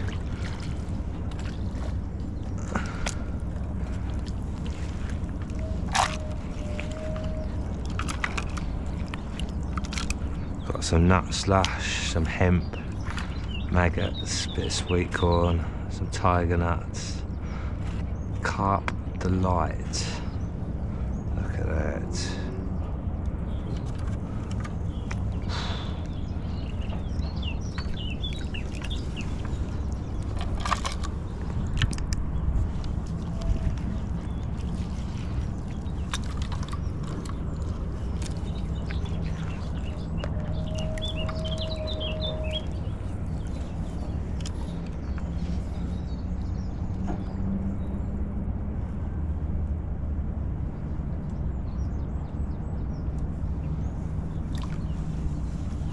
Right, 2 good scoops, that looks like loads. Plenty for now. Well, I gave it a good couple of hours before I dropped a rig onto that spot, and when I got around there to drop a rig in, the water had actually cleared up a bit, so I could see the spot a lot better, and it's a slight little slope. It's only about 2.5 foot by 2.5 foot, and then it sort of flattens off at the bottom of it, and there's weed all around it, sort of about 8 inches depth of weed. Mega clear gravel, sort of sandy spot. Yeah, just to be honest, like, I'm kicking myself now because, as you know, as you all know, I am a bit of a opportunist angler, and I like to make the most of a situation when it's put in front of me, and that was an opportunity, a prime opportunity, where could have nicked a quick bite. And then there's me giving it the old, well, I'll play the long game, I'll play the long game. Sometimes these games don't work out, so maybe I should have gone for the quick bite, but as I mentioned, we've seen 3 of the biggest fish in the lake in this vicinity this afternoon, and one of them was one of like my favourite fish on the complex, like one that as soon as I saw a picture of it, I was like, I'd love to catch that one day. And it's probably over 40 pound at the moment, so yeah, in my mind it made sense to try and kind of get a spot going, and potentially, like I say, at this time of year, I think them bigger girls, they want to eat, they're getting ready for spawning, and they can be quite sort of dominant with baited areas, and I've seen it before on snake pit, but like literally the big one with like T-bone fish off the bait, so that it could get to itself, just being greedy basically. And that's obviously how the big ones get bigger sometimes. So I'm really happy with that rod. I've got it over there on a washing line, and normally with a washing line it sort of clips up the other side of the rig, but this is actually clips up this side of the rig and then it goes down into the margins. The reason being is A, obviously I can keep that line out of the water completely, which makes a huge difference, and B, I've got a tight line all the way across to there and then just a few foot of slack, so as soon as that fish pops out of the clip, then I am direct to it and it shouldn't be able to get to that bush as long as I'm on that rod quick enough. Like I say, it's going to be locked up, so a little bit hairy, but I reckon if they come back, if they have disappeared, which it feels like they have at the moment, then that rod, there's a real good chance of that going. The other 2, I found a nice, sort of feels like a clay area, to be honest with you, sort of a couple of foot shallower than the sort of troughs around it, which feel like sort of smooth silt, whereas this sort of feels a bit firmer, and with a few sort of patches of sort of silkweed amongst it. So I'll just put half a dozen spombs, a mix, a bit of hemp, a bit of tiger nut slush, a few boilies, a few maggots. Yeah, 2 rods on that, so pretty happy. Fingers crossed they haven't all gone.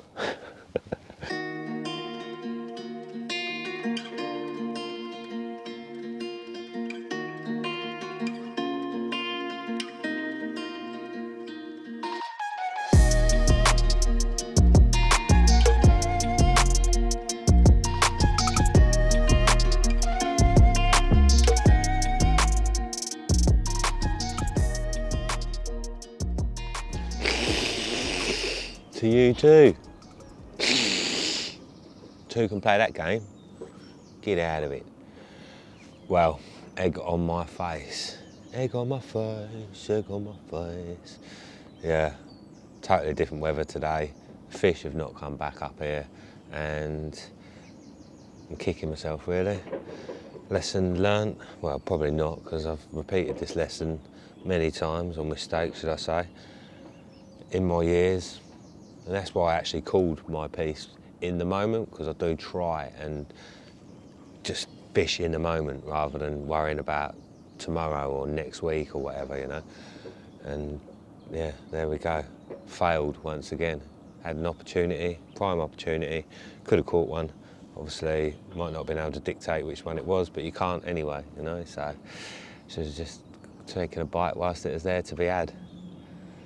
Anyway, never mind. I'm going to give it another sort of half hour or so, because it is getting a bit brighter and a bit warmer now, so you never know, they might drift in here, but it seems unlikely, being that the wind's going up the other end, even though there's not much wind. So yeah, team failure. But every session is a learning game, a lesson, should we say. And that spot over there is a naughty little spot. I'm going to put a little bit more bait on it before I leave. And I do actually fancy having a go on here now. I quite like the lake. There's a few really nice fish in here that I'd like to catch. Like I say, that Boots Fully was high up on the list of desirables.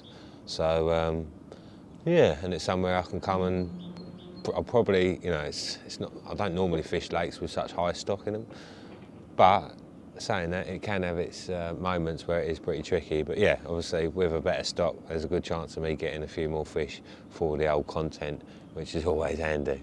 Sitting out on them rock hard lakes, sometimes you just feel like just repeating myself to you guys all the time. Yeah, not seen anything, not had anything. Anyway, Lagoon, I'll be back.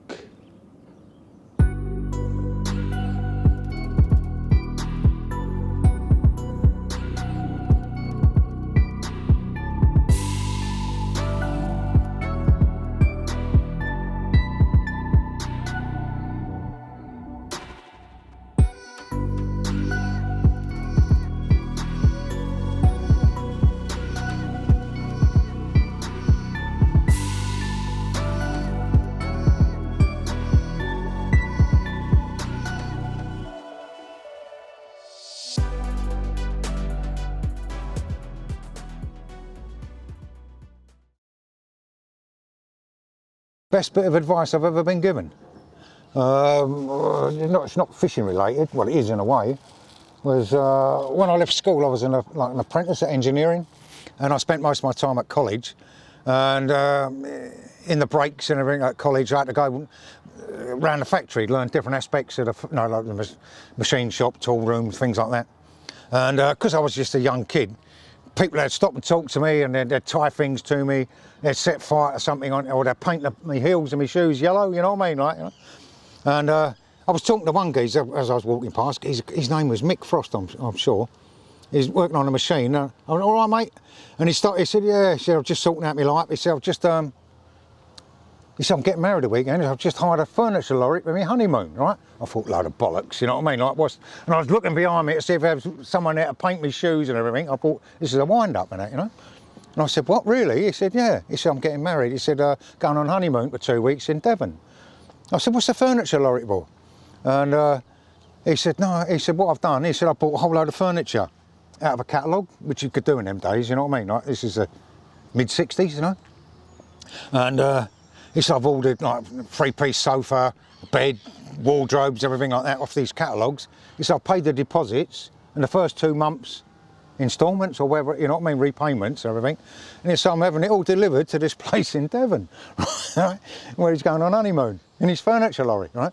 So he's gone down to Devon in a furniture lorry. As all the furniture's turned up at his house, he's put it straight back in his lorry. 2 weeks later, he's gone back to Colchester and furnished his whole house for like next to nothing and that, you know. I thought, bloody hell, that's a good idea, you know what I mean? And he said, I'll tell you, boy, another bit of advice, he said. And I said, it's always best bit of advice I've ever had. He said, when you get married, he said, start as you mean to go on. So I went fishing on my honeymoon. And like, do you know what I mean? Like, and that's my best bit of advice for anyone else when you're getting married, mate. Don't change for them. Start as you mean to go on, you know? So if you're a keen fisherman, do it. You are now still getting away 4 nights a week. Yeah. Well, longer if I want.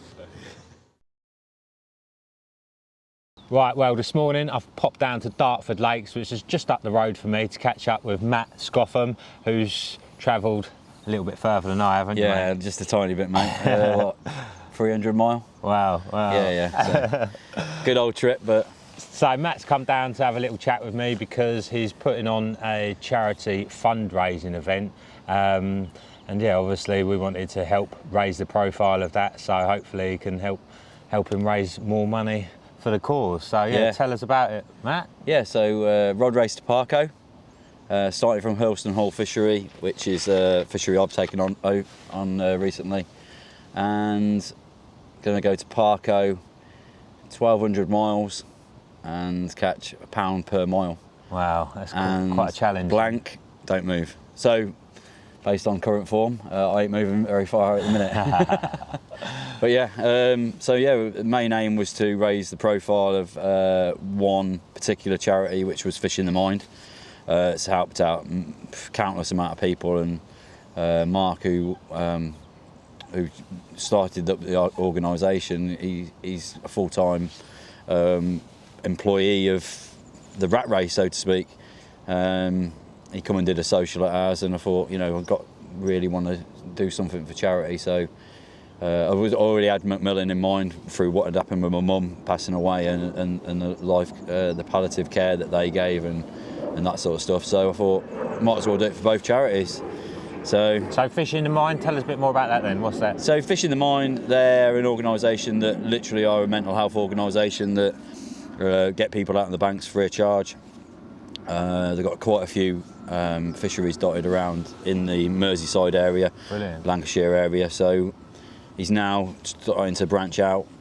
Obviously, he only runs on the basis of it being, you know, a charity where everything that goes in goes back out.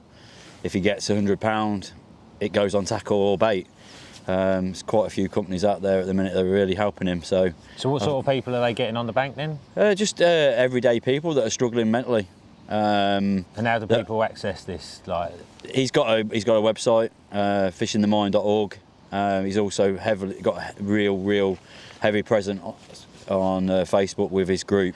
Oh, that sounds like a great cause. Like, obviously, you know yourself, you know, we're always trying to sort of push the benefits of fishing for people's mental health through the channel. So yeah, obviously that fits in well. So what actually inspired you to do this challenge then? It's always been a bit of a goal for me to do something to that sort of extent, just through when I used to watch Matt Hayes and Mick Brown do the rod race, and yeah, it was something. It always encapsulated me, like, in terms of having that sort of challenge. So I thought, why not? My mum passed away in September of 19, and I said to her on her deathbed, I said, I'm going to do something that will make you proud and for charity. And she said, just do something you enjoy. So I thought, okay, well, might as well do the fishing side of things. I couldn't run a marathon if I even tried. So why not go for something that I enjoy doing? So yeah, I'm confident. I mean, we've done quite a few charity matches at Hurlston ourselves.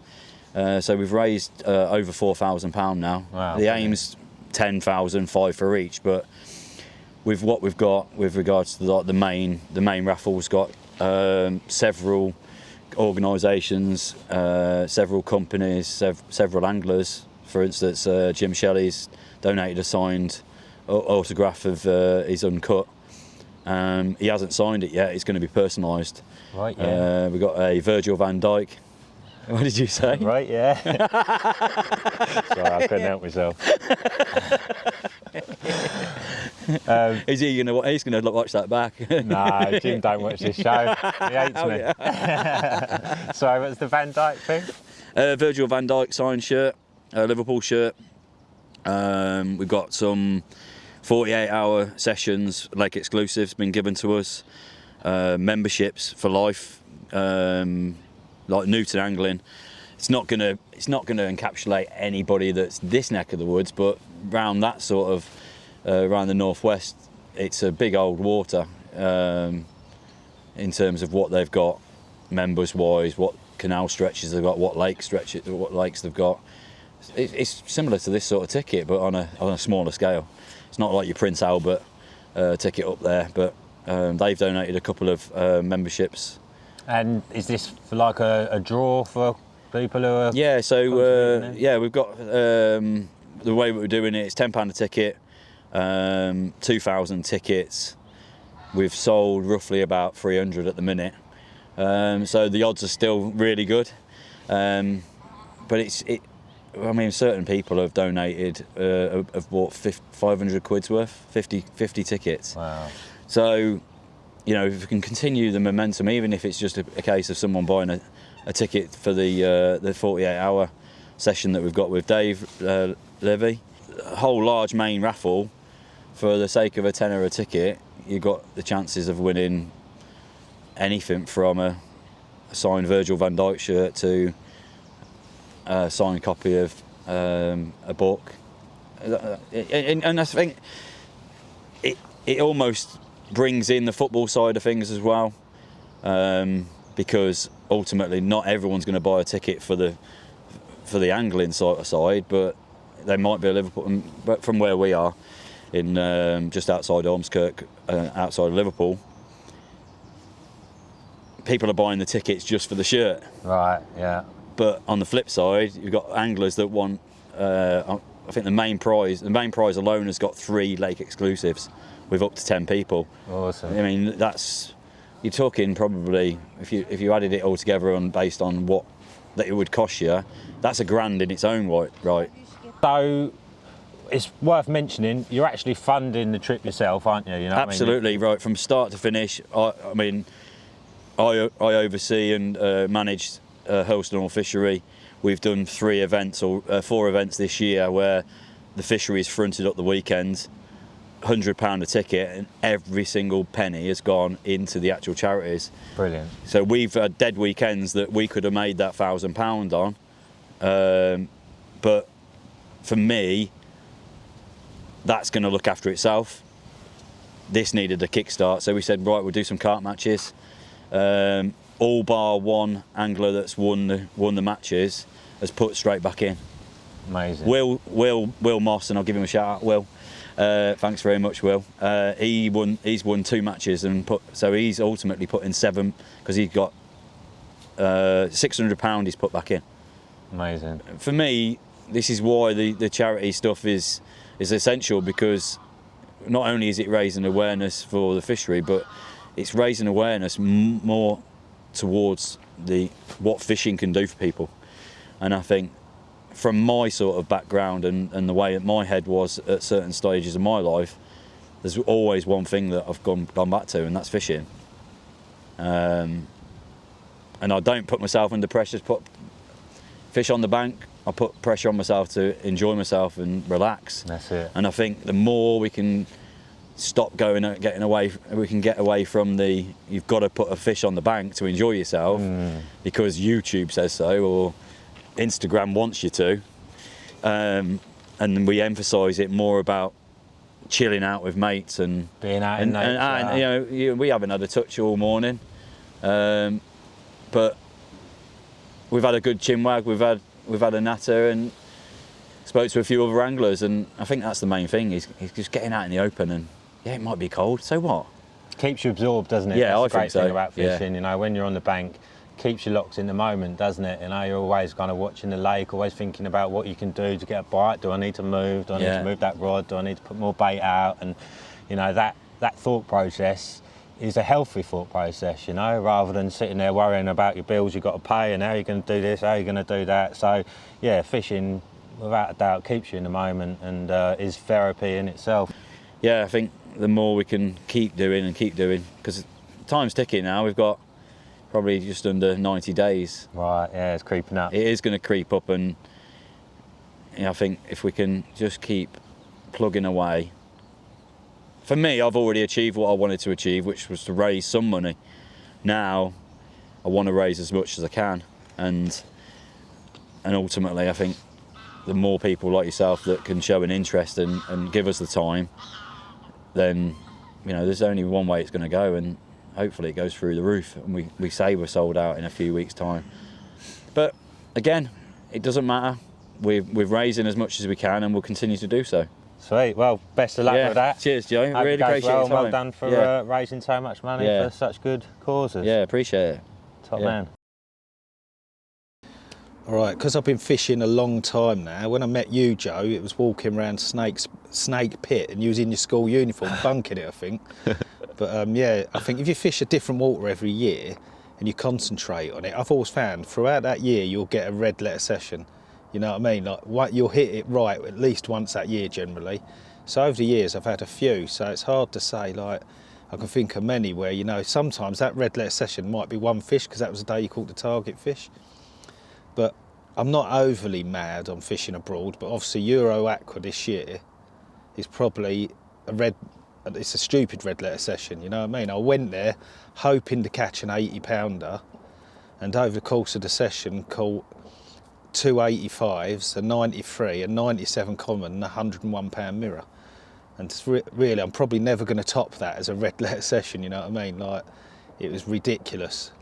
And it is nice to sit there sometimes, you know, when you're having such a good session, and you think you're sitting there going, I can't believe it. And then it keeps coming, you know what I mean? But yeah, that's probably my biggest red letter session ever.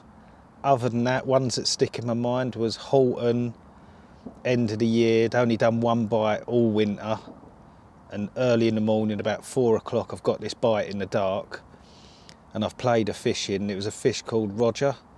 And I thought it was about 28, you know, and you forget to put your head torch on. And I thought, oh, at least it's a fish. Gone and got my head torch, shot it, and there's this big wide back in the net, and it was like a winter 50, you know what I mean? And I was fucking buzzing.